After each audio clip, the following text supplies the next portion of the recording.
It's a 0 day, and that gives us a great opportunity since we haven't got any miles today, except what we walked in the Walmart to buy our food for the next couple of days. Today's a good day to talk about probably one of the most important pieces of equipment that any hiker has.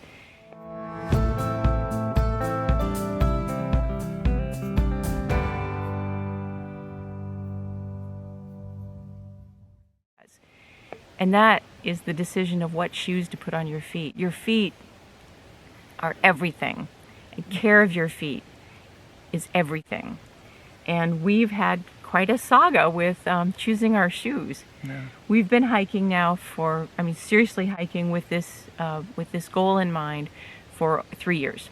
It's almost 3 years to the day from the day we went out and hiked the roller coaster, just to see what it was like.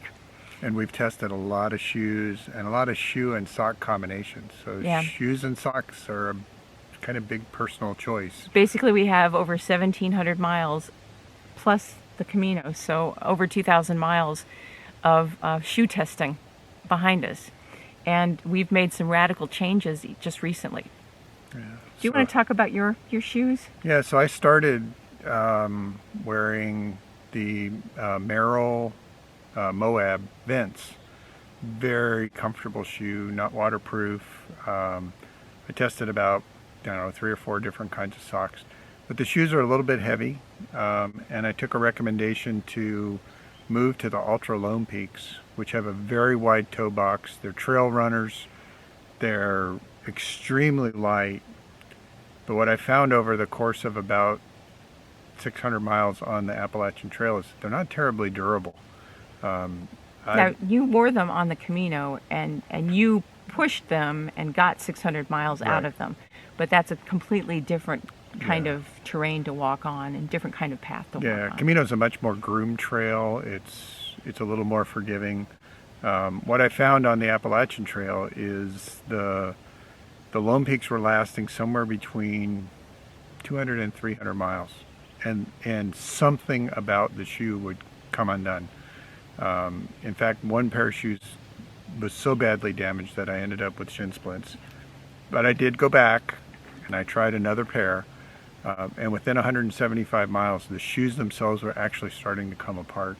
And so I plan to document that and share it with Ultra and see if they've got a solution. But I ultimately ended up making a choice at an outfitter to go with a much more rugged hiking shoe, the Oboe Arete, and it's a much more durable, sturdy hiking shoe, and I've already got over 100 miles on them, and they're showing very little wear. So that choice. Do they have a rock plate? They have a rock plate. They have a very stiff sole. And they're not waterproof. They're not waterproof. That choice, though, caused me to have to really, really think about the sock shoe lacing combination. Yeah. Because the second day I wore them, I ended up with a blister on my heel because I wasn't lacing them tight enough and I wasn't paying attention to the way the sock was rubbing on my foot. So first blister in 1,100 miles came by switching to the Oboes, but I found them to be a lot more durable. We'll see. We're about to head into the whites, and we'll see if they handle the rocks as well as other shoes have. The difference on the AT is that you get abrasion from the sides as well as from the bottoms, and that's what makes the difference in how shoes wear. You're constantly putting your feet, brushing up against rocks, wedging your feet between rocks. It's a rugged trail, and it needs a shoe that can handle that. Or you need to budget to buy, about 6 or 8 pair of shoes as you go along. Very expensive shoes too. And it's not just that you have to budget for the money. You actually have to physically budget the time to figure out where you're going to replace the shoes, when you're going to replace the shoes. When you choose your shoe initially, you're in the store and you try a pair of shoes on and they feel great. And you go out on the weekend, you walk 6 miles and it feels great. Maybe you walk 10 miles with a backpack and it feels great. That is actually not a sufficient test to see how the shoe is going to hold up, because until you wear it day after day after day for 14 plus miles with a full pack, you're not going to get the same kind of effect that you get, So a proper test is actually wearing the shoes in similar situation to what you're going to face on the AT. Yeah, I'll describe the sole of one of the pairs of Ultras that I was wearing actually physically started to come apart. It wasn't just that the tread spots were coming off. It was delaminating. It was delaminating, and it had split right under the arch. It was like something had torn it. So, And that shoe had less than 250 miles on it. Yeah. Yeah. So that's where you are now. Yeah. So I'm on my 5th pair of shoes. So how about you? I'm on my 4th pair of shoes. My shoe story goes like this. I didn't know what was going to work for me. So I had ordered some trail runners from Zappos, and I had them in the closet. I went down to REI, and I tried on every brand of hiking shoe and trail runner they had at REI. This is the big REI. One of the big ones, and I tried on every brand, and I left there knowing that 2 brands fit my foot comfortably, and many of the other brands, as soon as I put them on, I could tell either my heel was too narrow for the shoe and it was lifting out, or the shoe was too tight, or there was some other problem with the shoe. I came out knowing that the Merrell Siren Sport was a good fit for me, and that Solomon shoes, the last that they use for their shoes, seems to work for me. So I brought my Merrell Siren Sports home, and I wore them for maybe 100 miles before I slipped on a boulder, because their traction was on this particular model of shoe was horrible. They opted on a woman's shoe to put in a different kind of sole than they were putting on their men's shoes. Their men's shoes were getting Vibram soles. The women's shoes were not. And the sole of this shoe had no traction to it. One slick little boulder, and I had a broken wrist. And I had to hike for the next 6 weeks of that summer with a broken wrist. But hike you did. I did keep hiking with it. After that, I tried on the pair of shoes that I bought from Zappos, which were made by Skechers. Skechers still makes trail runners. And they ended up being a really good fit for me. And so I wore those Skechers trail runners all the way through our section hikes of Virginia. I went through 2 pair, I think, on that. And then on the Camino, I wore a pair for the whole 600 miles. Completely devastated that pair of shoes. Probably pushed them 100 miles farther than they should have gone. I started the AT with a pair and wore through those by the time we got to Irwin. So as soon as I found out I liked this pair, I went and found as many as I could. I bought all the ones that were left. This was a model that was being replaced by a new model that didn't work as well. So I started another pair in Irwin. I wore that pair from Irwin to Damascus, and then I wore that same pair into Pennsylvania as we picked up our hike. And I finally had them worn out by the time we got to Hamburg. And in Hamburg, I knew that I'd already been facing rock fields in Pennsylvania that were a lot worse than what my shoes could handle. Yeah. In Hamburg, I replaced my Skechers with a pair of Solomons. I had selected these Solomons just because they were on sale at REI, and I made sure that they were not waterproof and that they had a rock plate. And the rock plate was the most important part for me, because I knew that the rocks in Pennsylvania were still going to be bad for another 100 miles or so. And the model I went with was the SenseMax 2 Trail Runners. And I put 350 miles on those before they started to show a little bit of wear. And to try to extend them to the next place where I had an outfitter, I bought some Superfeet black low volume insoles, and I replaced the insoles, and I got another 50 miles out of them.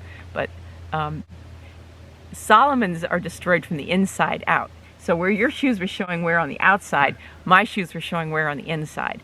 A lot of the cushioning was gone, and literally ripped apart. A lot of the cushioning was ripped apart. The whole heel cup was actually so I was trying to rebuild the thing with moleskin and tenacious tape, and that got me another 50 miles. That got me to Mountain Goat, and at Mountain Goat I walked in and I said, "Got any more Solomons?" And that's when I got this pair of shoes at Mountain Goat, and they're the Solomon outline. Solomon outlines also have a rock plate. They're supposed to be a little more rugged. Honestly, this sole is not nearly as grippy as what I had on my previous pair.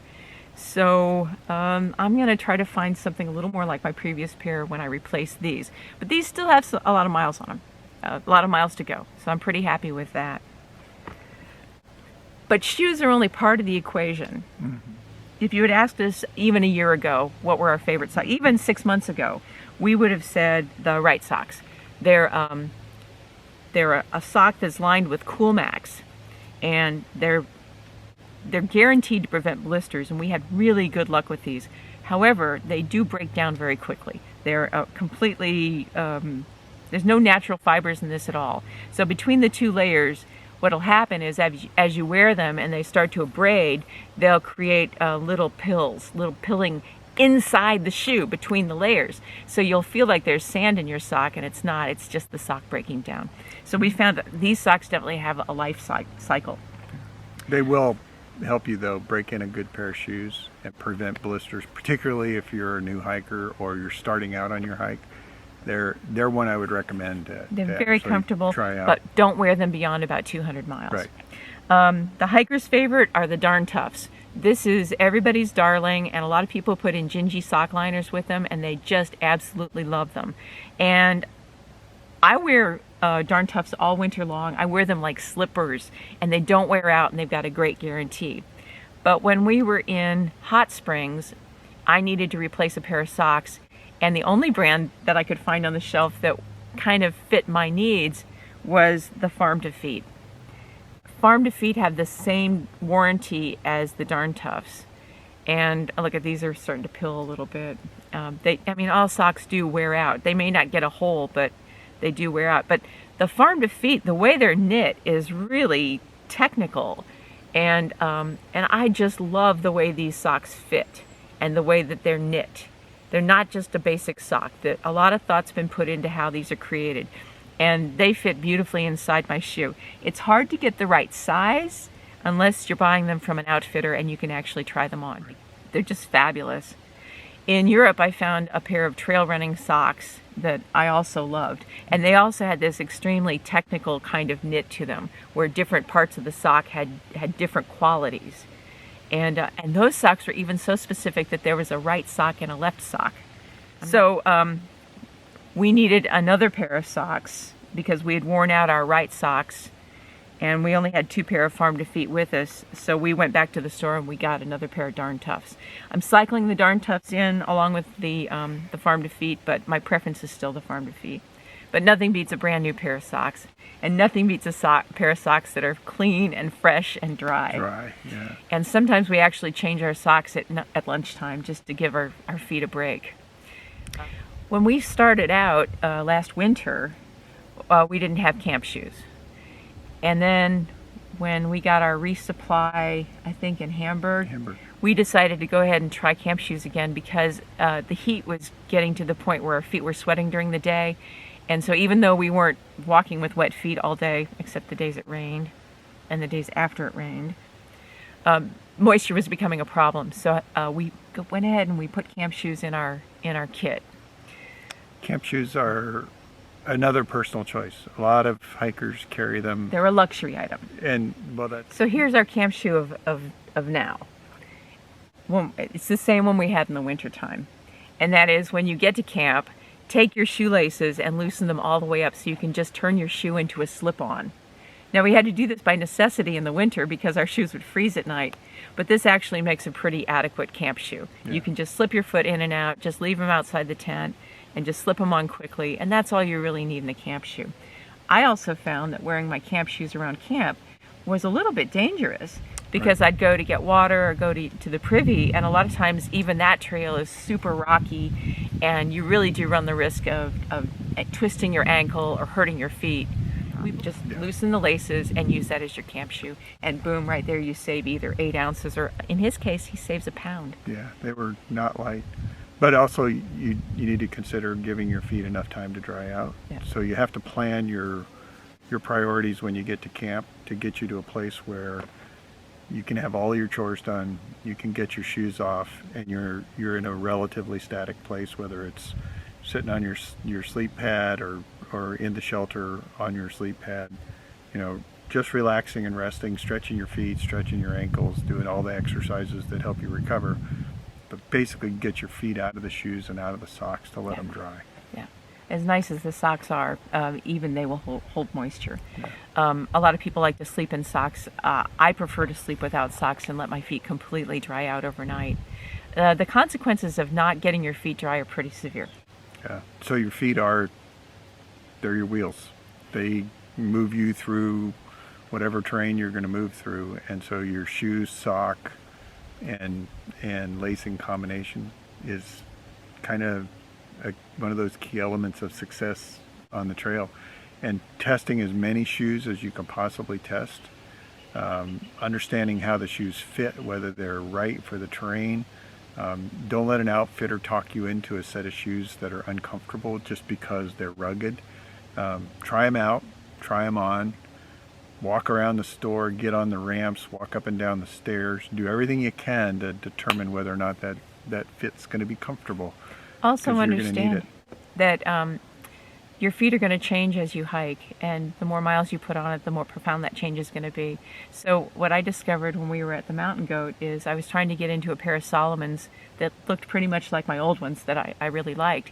My right foot had changed in width, and the left shoe felt just fine, and the right shoe felt like there was a vice around my foot. Yeah. And I didn't know it at first. At first it was like, oh yeah, this feels completely comfortable, this feels familiar. And after 10 minutes of wearing that shoe in the store, I realized that I was getting this tremendous pressure across my foot, and I couldn't loosen the laces enough to relieve the pressure. It's just that my foot is that much wider now. My right foot is that much wider. Yeah. So the best advice is just be sensitive to what's happening to your feet. Pay attention to them because things are going to change. And they're probably going to be one of the more sensitive parts of your body. Your joints are going to hurt, your ankles are going to hurt, but your feet, they're on the terrain all day. And so how you manage your shoes, your socks, and your lacing, they matter a lot. And I'm going to tell you that if you buy your shoes from REI and you wear them around, you put 100 miles on them, and you just find out they're not working, you can take them back. You can get your money back. You can try a different pair. Try a different pair for 100 miles. This, before you go out on your hike, is the time to try your shoes out and put some serious miles on them. It's a very expensive proposition, but REI has a very generous return policy. Yeah, so being able to communicate with REI, with a reputable outfitter that will allow you to return something that doesn't fit or doesn't work, actually helps everybody out. Thanks for joining us.